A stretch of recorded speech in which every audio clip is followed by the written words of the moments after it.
യഹൂദ മതത്തിൽ നിന്ന് വിശ്വാസത്തിലേക്ക് കടന്നു വന്ന് ഇടയ്ക്കിടയ്ക്ക് പഴയ പാരമ്പര്യത്തിലേക്ക് തിരിഞ്ഞു നോക്കുന്ന ആ വിശ്വാസികളെ വീണ്ടും കർത്താവിൽ ഉറപ്പിപ്പാൻ, അവരെ വീണ്ടും കൃപയിൽ ജ്വലിപ്പിപ്പാൻ ലേഖനകർത്താവ് ഈ ലേഖനം എഴുതിയിട്ട് പറയുന്നു, പ്രവാചകന്മാരല്ല വലുത്, പ്രവാചകന്മാരെക്കാൾ യേശുവാണ് വലുത്. ദൂതന്മാരല്ല വലുത്, ദൂതന്മാരെ ഇന്നും നിങ്ങളുടെ പ്രാർത്ഥന നിമിത്തം വിന്യസിപ്പിക്കുന്ന ഒരു കർത്താവുണ്ട്. ആ കർത്താവാണ് ദൂതന്മാരെക്കാൾ വലുത്. നിങ്ങൾക്ക് വലിയൊരു നേതാവുണ്ടായിരിക്കാം, അവൻ്റെ പേര് മോശ എന്നാണ്. എന്നാൽ മോശയല്ല വലുത്, യേശു കർത്താവാണ് വലുത്. വാഗ്ദത്ത ദേശത്തിന്റെ ഭാഗികം മാത്രം കൊണ്ട് അവസാനിപ്പിച്ച യോശുവയല്ല വലുത്.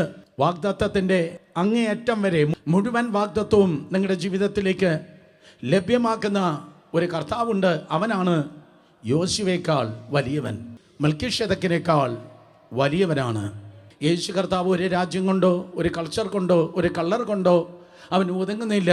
അവൻ ശ്രേഷ്ഠ മഹാപുരോഹിതനായി തുടരുന്നു. അവൻ പഴയ നിയമത്തെക്കാൾ അവൻ വലിയവനാണ്. He is greater than tabernacle. യേശു കർത്താവ് സമാഗമന കൂടാരത്തെക്കാൾ വലിയവനാണ്.